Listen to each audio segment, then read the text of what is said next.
Assalamualaikum warahmatullahi wabarakatuh. Ya, pada pagi hari ini kita akan melakukan yaitu pembelajaran tentang perilaku menyimpang. Dan perlu diketahui bahwa kemarin kita sudah membahas tentang materi yang sebelumnya, yaitu definisi perilaku menyimpang, ciri-ciri perilaku menyimpang, penggolongan perilaku menyimpang, dan akibat-akibat yang timbul dari perilaku menyimpang.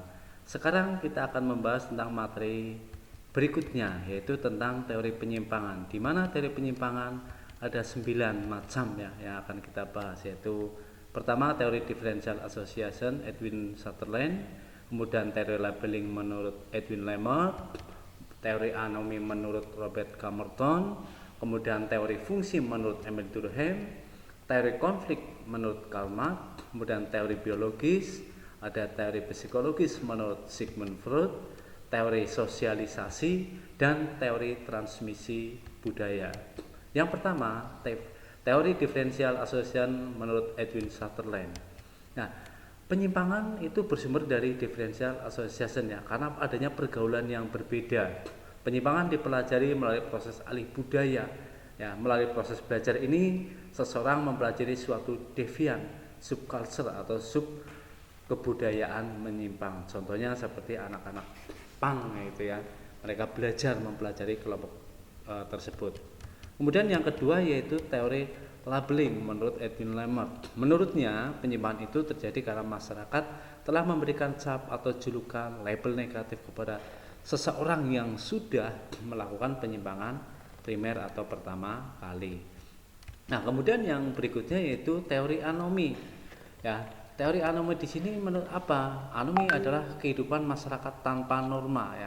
Perilaku menyimpang merupakan pencerminan tidak adanya kaitan antara aspirasi yang ditetapkan kebudayaan dengan cara yang dibenarkan struktur sosial untuk mencapai tujuan tersebut. Menurut Martin, bahwa struktur sosial menghasilkan tekanan ke arah anomi. Di mana teori anomi memberikan penjelasan bahwa suatu perilaku menyimpang dapat terjadi oleh karena dirinya tidak kenal atau tidak mudah dikenali. Nah, berikutnya menurut Durkheim bahwa kesadaran moral, teori fungsi ini, kesadaran moral setiap individu berbeda satu dengan yang lain karena dipengaruhi apa? Karena faktor-faktor yang berbeda atau yang berlainan seperti faktor keturunan, lingkungan fisik, dan lingkungan sosial. Nah, jadi kita dapat mengetahui bahwa pada zaman apapun sampai kapanpun bahwa penyimpangan itu akan selalu ada, selalu ada dan akan sangat sulit untuk dibasmi tuntas oleh siapapun. Nah, berikutnya teori konflik menurut Marx. Teori konflik adalah pendekatan terhadap penyimpangan yang paling banyak diaplikasikan pada kejahatan, walaupun banyak juga digunakan dalam bentuk penyimpangan yang lain. Nah, teori ini terdiri ada dua, yaitu konflik budaya dan konflik sosial. Yang pertama, konflik budaya terjadi bila dalam suatu masyarakat terdapat sejumlah kebudayaan khusus seperti etnis, agama, atau bangsa.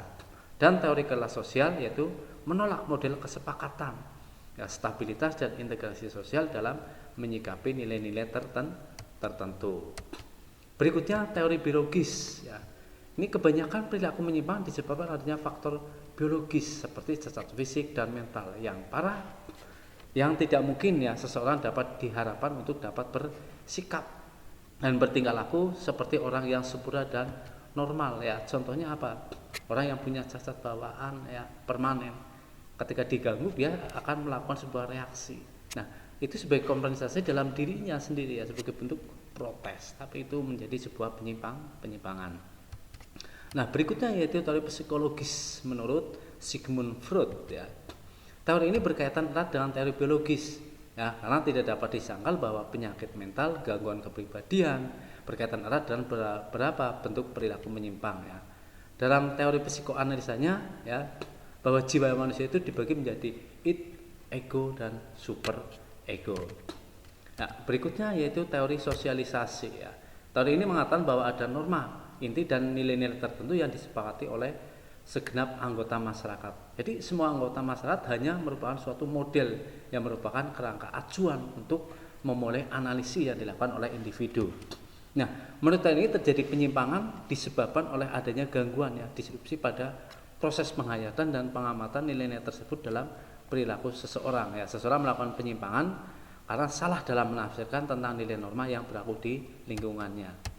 Berikutnya teori transmisi budaya. Ya, di sini teori ini menyatakan bahwa seseorang bisa menghayati nilai-nilai dari beberapa orang yang cocok dengan dirinya. Ya, apabila tidak cocok ya tidak akan dihayati.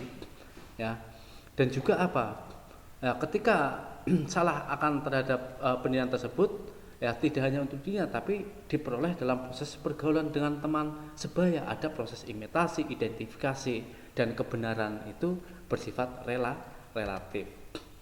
Nah, berikutnya adalah sebab-sebab perilaku menyimpang. Ada 2 macam, yaitu sosialisasi tidak sempurna dan hasil sosialisasi dari nilai-nilai subbudayaan menyimpang. Yang pertama yaitu yang tidak sempurna, ya. Di mana teori di sini itu karena ketidakmampuan seorang individu itu untuk menyerap nilai norma dengan baik, ya. Sehingga seseorang bertindak tanpa memperhitungkan resiko yang terjadi, ya. Dan disinilah akan terjadi sebuah sosialisasi yang tidak sempurna. Ya, contohnya ketika anak perempuan bersifat kelaki-lakian karena salah dalam melakukan pembelajaran atau mengenalkan nilai dan norma. Kemudian yang kedua yaitu hasil sosialisasi dari nilai kebudayaan menyimpang. Ya. Shaw dan McKay itu mengatakan bahwa daerah yang tidak teratur, tidak ada organisasi yang baik, itu akan melahirkan daerah kejahatan. Ya, daerah demikian bahwa penyimpangan yang dilakukan itu sesuatu yang wajar, ya, dan sudah tertanam menjadi kepribadian masyarakat dan menurut mereka itu baik, tapi bagi orang lain itu sesuatu yang buruk. Nah, dengan demikian proses sosialisasi tersebut merupakan proses yang pembentukan nilai-nilai dari subkebudayaan yang menyimpang. Contohnya membuang sampah sembarangan di daerah bantaran sungai atau di kawasan kumuh. Ya, itu ya. Terima kasih. Mungkin kalau ada pertanyaan bisa ditanyakan berikutnya. Silakan.